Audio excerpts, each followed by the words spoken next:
Olá, meu amigo e minha amiga, sejam bem-vindos a mais um Portal do José. Você que está conhecendo nosso portal agora, se inscreva aqui no nosso espaço, porque aqui todos os dias a gente faz análises dos principais acontecimentos do nosso país, do mundo, que tem algum tipo de relevância com o nosso dia a dia. Compartilhe os nossos vídeos se você gostar, dê joinha, aquele protocolo muito importante. Hoje, mais uma vez, estou ao ar livre, porque eu estou em trânsito, tomando todas as precauções, evidentemente, né?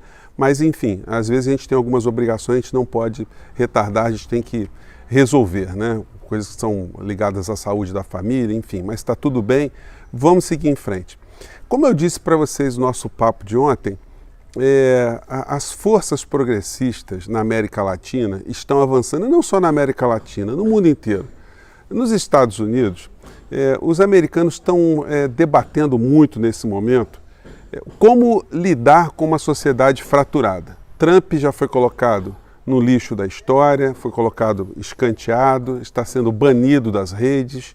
As forças que movimentaram toda uma corrente ideológica insana estão sendo aplacadas também, mas o problema não está resolvido, porque ficou muito arraigado na alma de parcela do povo americano uma série de valores distorcidos que são construídos através dos tempos.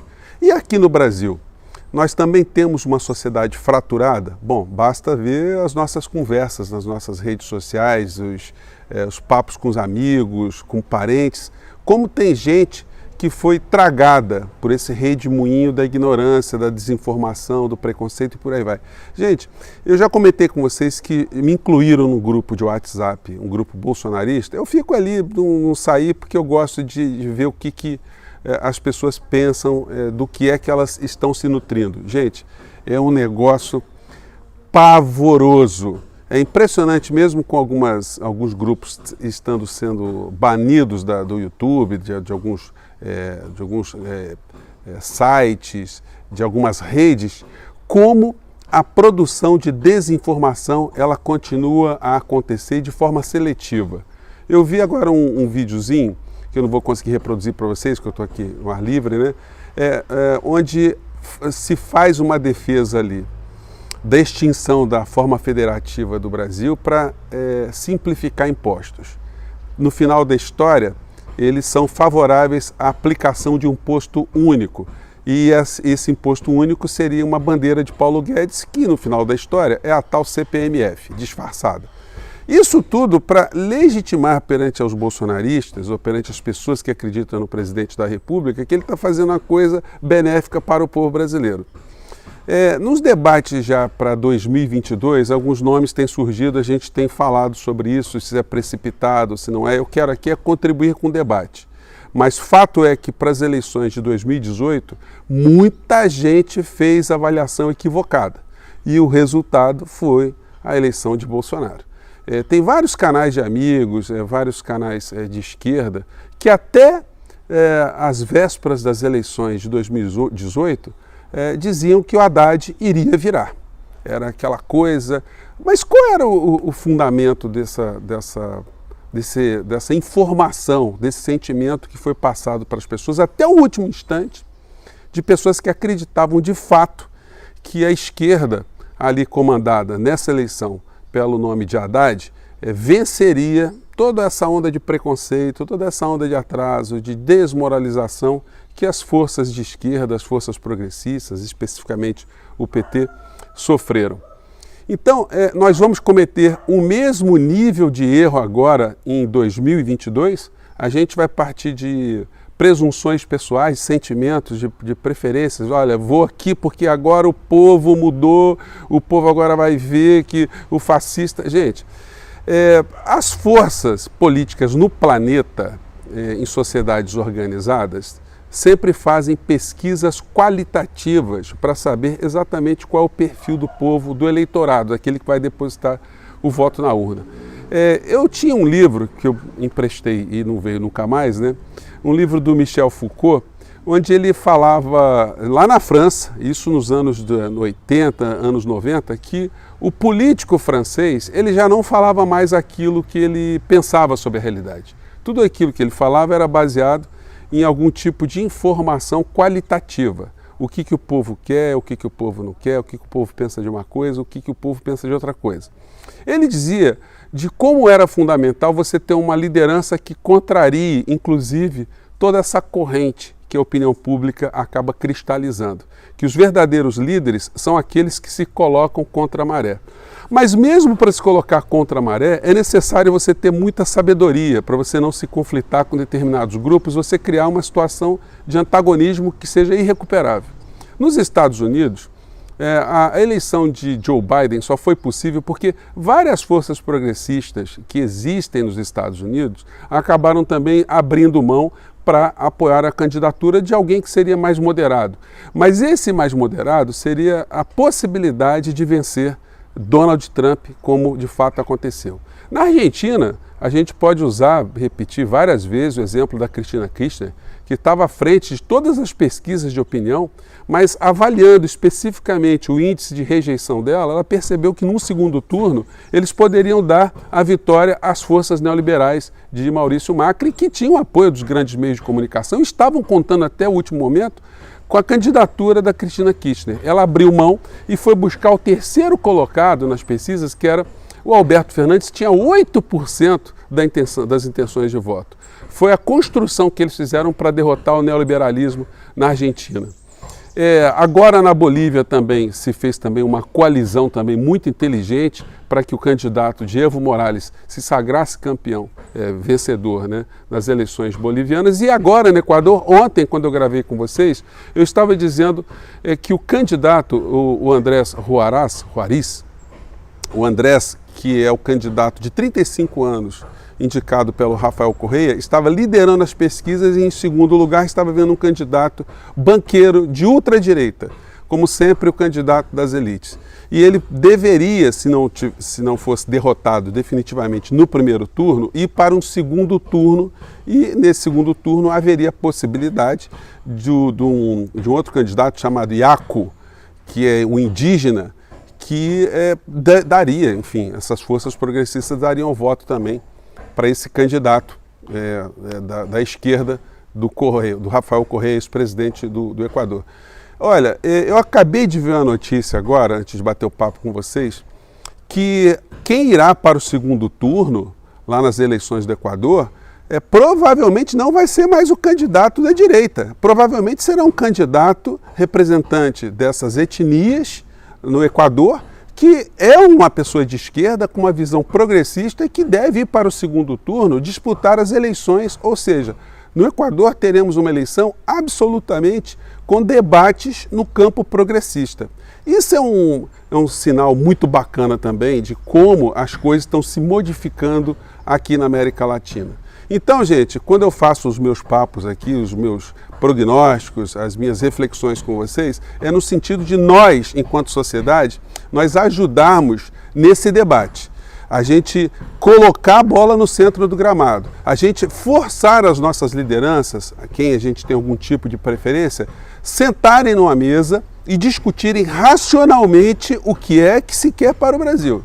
Se a gente quer partir para uma aventura, cada um por si, Deus por todos, se a gente trata essa questão com muita banalidade, como se nós estivéssemos num país com as nossas situações sociais totalmente resolvidas, porque uma coisa é você fazer divergência política na Alemanha, você fazer na Áustria, fazer em países que têm o IDH lá em cima, na Nova Zelândia, enfim, se ganha uma corrente ou ganha outra, a modificação que a sociedade passa ou sofre é mínima, porque nós estamos diante de estruturas sociais bem organizadas, direitos sociais bem consolidados.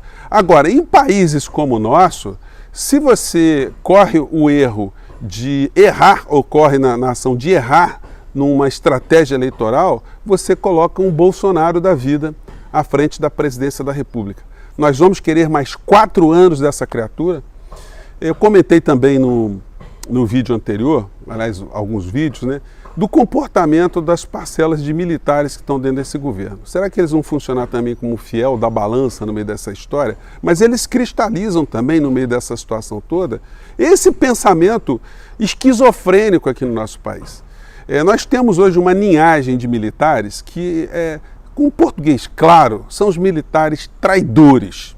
militares que passaram a vida inteira dentro dos quartéis, jurando defender a Constituição, defender o Brasil, defender a pátria, e agora viraram agentes ideológicos do neoliberalismo. A gente pega o vice-presidente da República, ele quer o Estado mínimo, quer transformar o Brasil na maior potência liberal das Américas, né? É um homem que tem esse tipo de visão. Eu gostaria de saber do general se ele defende a privatização do Exército. Se ele gosta tanto de privatização, de Estado liberal, podia começar defendendo uma proposta de extinção do Exército brasileiro, das Forças Armadas brasileiras, que só tem algum tipo de utilidade para defender a soberania nacional. A nossa soberania está sendo entregue, todas as nossas empresas estão sendo entregues, está sendo a terra da mãe da Joana, o nosso país está sendo governado por uma pessoa como Paulo Guedes, que é um homem que tem carta branca para fazer o que quiser, o presidente da República não opina na economia, ele entregou a nossa economia, o nosso país para as mãos de vigaristas representantes de setores internacionais aqui no nosso país. Enfim, o que querem então os militares? O senhor Mourão. Qual é a moral que esse cidadão tem para falar em entregar a nossa soberania, entregar a nossa infraestrutura, entregar os nossos bens, achatar direitos sociais do povo brasileiro? Porque eles estão em contradição com esse modelo, gente. Quando se defende esse modelo do Estado mínimo, está falando do Estado mínimo para quem mais precisa do Estado. Para quem mais precisa de algum tipo de conforto, algum tipo de dignidade. E é isso que essa gente quer tirar do povo brasileiro. Então, quando a gente fala em privatização e privatizar as Forças Armadas, olha, a Alemanha é uma potência econômica. Vão lá ver o tamanho das Forças Armadas na Alemanha. Eles fizeram em 2014 um exercício junto com a OTAN, porque a Alemanha é considerada pelos Estados Unidos, pela comunidade europeia, uma nação importante porque ela está ali perto da Rússia. Então ela seria a primeira trincheira contra qualquer tipo de expansão geopolítica da Rússia. Então a Alemanha precisa ter o mínimo ali para garantir algum tipo de resistência, qualquer tipo de iniciativa lá do senhor Putin, né? Pois bem, eles fizeram um exercício na Noruega em 2014 e os soldados alemães estavam com pedaços de pau pintado de preto, imitando rifle. Tamanho o estado mínimo nas Forças Armadas da Alemanha. As Forças Armadas da Alemanha, então, são muito enxutas. Você não tem um monte de general, você não tem general dentro de governo, você não tem general palpiteiro, você não tem general vice e não tem general querendo entregar a Alemanha.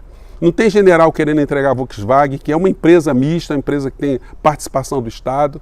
Você não tem general na Alemanha defendendo privatização das rodovias, das autobahns, para colocar pedágio, para extorquir o cidadão alemão. Então você não tem esse tipo de gente lá. Então, general Mourão, defenda então a privatização das Forças Armadas, a começar pelo senhor, pelas pessoas da sua família, os seus colegas. Deem o exemplo. Não fiquem querendo vender aquilo que vocês não ajudaram a construir. Não fiquem fazendo esse discurso hipócrita, esse discurso entreguista salafrárico que é comandado por Paulo Guedes. O que o senhor tem a ver com Paulo Guedes? O que Paulo Guedes fez pelo Exército Brasileiro? Que tipo de política econômica que Paulo Guedes defende para um país como o nosso? Um homem que serviu uma ditadura no Chile, que destruiu os direitos sociais do povo chileno, e o senhor agora quer ajudar a reproduzir esse tipo de situação aqui? Então, gente, os nossos debates aqui, eles são muito cruciais, porque a gente não está diante de situações muito confortáveis.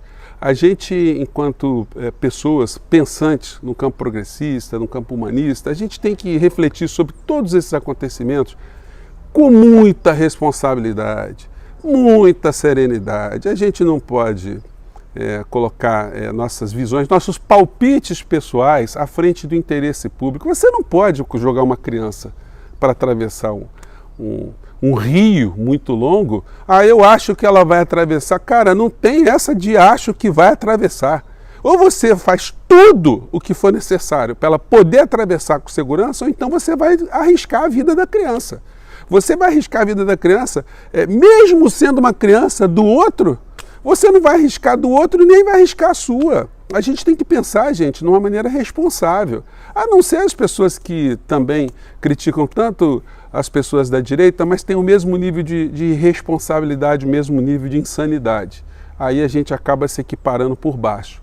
A gente combate a insanidade com a insanidade também. E aí a gente fica nesse círculo vicioso e a gente não avança para lugar nenhum. como eu digo a vocês, o momento agora das nossas lideranças, aqueles que a gente tem algum tipo de simpatia, que essas pessoas se unam para debater francamente, abertamente, colocar os dados objetivos, colocar os projetos de nação, colocar o que nós estamos sofrendo, como enfrentar tudo aquilo que está amassando o povo brasileiro, e que alternativas no campo da racionalidade a gente pode ter, que forças mais conservadoras ou liberais, liberais racionais, liberais humanistas, enfim, como é que a gente pode trazer algumas pessoas desse campo para o nosso lado de conversa, o nosso lado de percepção. Vamos lembrar, quando eu falo isso, muita gente acha assim, o cara está ficando de direita. Gente, olha só, nas eleições de 2002, a eleição do ex-presidente Lula só foi possível porque ele fez uma aliança com o empresário liberal, né? O vice-presidente da República era uma pessoa de um outro campo, de um campo mais conservador. Não vamos esquecer que para fazer essa aliança, de termos algum tipo de governabilidade, o vice da ex-presidente Dilma foi uma figura como Michel Temer. Então, muitas vezes, as alianças elas precisam ser construídas, inclusive com pessoas com quem a gente não tem muita afinidade, mas essas alianças devem ser muito bem estudadas, elas devem ter princípios éticos, princípios e valores superiores da nação, para que a gente não escolha uma pessoa na aventura por uma conveniência específica e coloque tudo a perder. Então, gente, temos muitas coisas a discutir, muitas coisas a debater, muitas pessoas às vezes entram aqui, bolsonaristas, né? Você só gosta de falar de Bolsonaro, você só fala de Bolsonaro. Gente, vocês querem que, num país como nós estamos, que a gente discuta BBB 21, que a gente faça parte de um grande redemoinho de alienação, de discussões inúteis? Então, gente, é para isso que serve o nosso papo aqui. Espero ter jogado mais algumas questões. Estou vendo aqui que já chegamos a um programa mais longo. Eu fico por aqui mais uma vez, gente. Um grande abraço e até o nosso próximo vídeo. Tchau.